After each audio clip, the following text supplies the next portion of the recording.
Bismillahirrahmanirrahim. Assalamualaikum warahmatullahi wabarakatuh.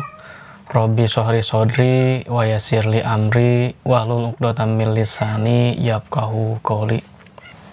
Alhamdulillahirabbil alamin, pada kesempatan hari ini saya bisa menyampaikan pembelajaran daring yang pada kesempatan hari ini kita bisa melaksanakannya. Puji dan syukur semoga terlimpah curah kepada Allah Subhanahu wa taala yang telah memberikan kesehatan kepada kita bisa melaksanakan kegiatan pembelajaran hari ini.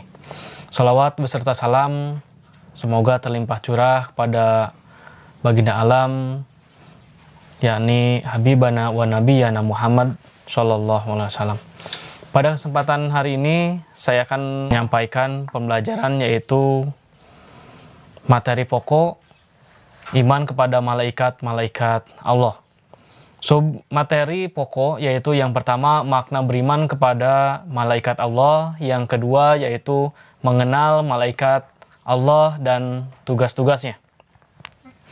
Kompetensi inti menerima dan menjalankan ajaran agama yang dianutnya, menunjukkan perilaku jujur, disiplin, tanggung jawab, santun, peduli, dan percaya diri dalam berinteraksi dengan keluarga, teman, dan guru.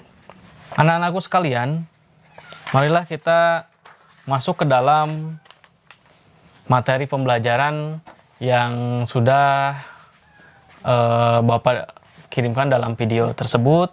Yang pertama, makna beriman kepada malaikat Allah. Malaikat adalah makhluk gaib yang diciptakan Allah Subhanahu wa taala dari nur atau cahaya. Iman kepada malaikat artinya meyakini dengan sepenuh hati bahwa Allah Subhanahu wa taala telah menciptakan malaikat. Iman kepada malaikat termasuk rukun iman yang kedua.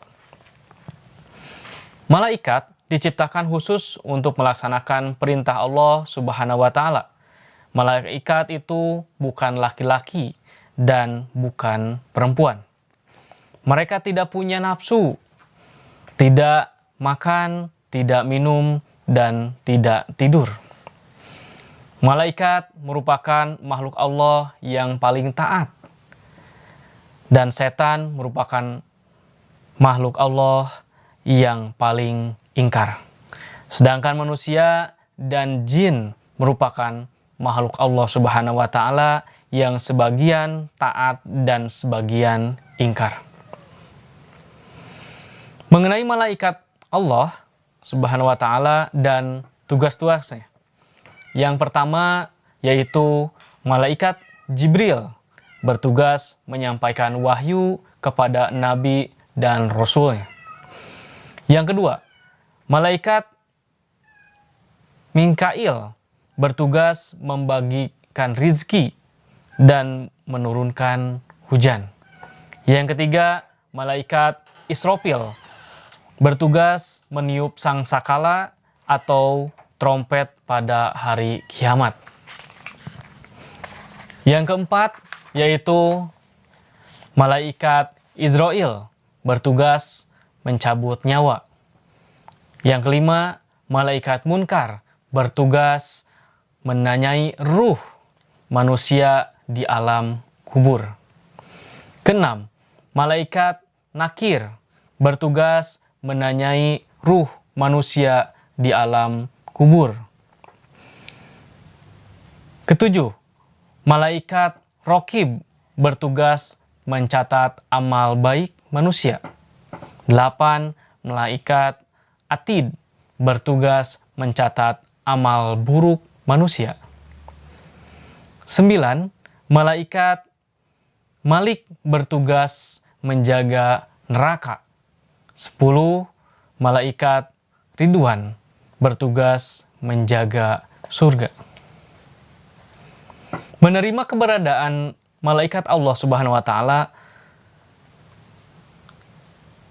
yaitu menerima keberadaan malaikat adalah sebagai cara.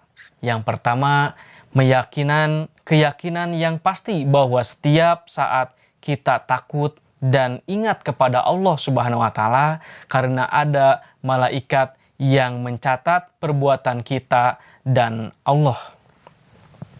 Dan Allah akan memberikan balasannya. Apa yang kita perbuat, amal baikkah atau amal burukkah? Yang kedua, supaya kita banyak mengingat kematian. Ya, supaya kita bisa mengingat kematian. Semakin kita ingat kematian, maka kita berlomba-lomba untuk beribadah kepada Allah. Yang ketiga, gemar mengerjakan perbuatan yang pelakunya didoakan para malaikat Allah. Misalnya, menuntut ilmu, mengunjungi para saudara dan sahabat, tidur dalam keadaan suci, dan memilih barisan paling depan dalam sholat berjamaah. Perilaku yang mencerminkan keimanan kepada malaikat Allah, yaitu yang pertama, suka sedekah. Yang kedua, gemar menjalankan perintah-perintah Allah dan meninggalkan larangan-larangan Allah.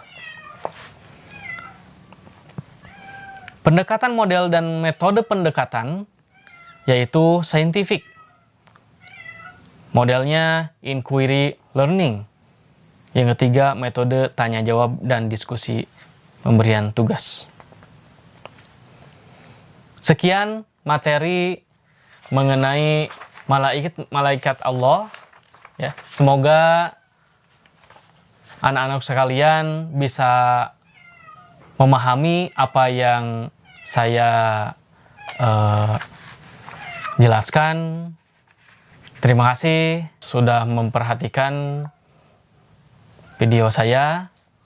Semoga kalian bisa memahaminya. Billahi taufik wal hidayah. Assalamualaikum warahmatullahi wabarakatuh.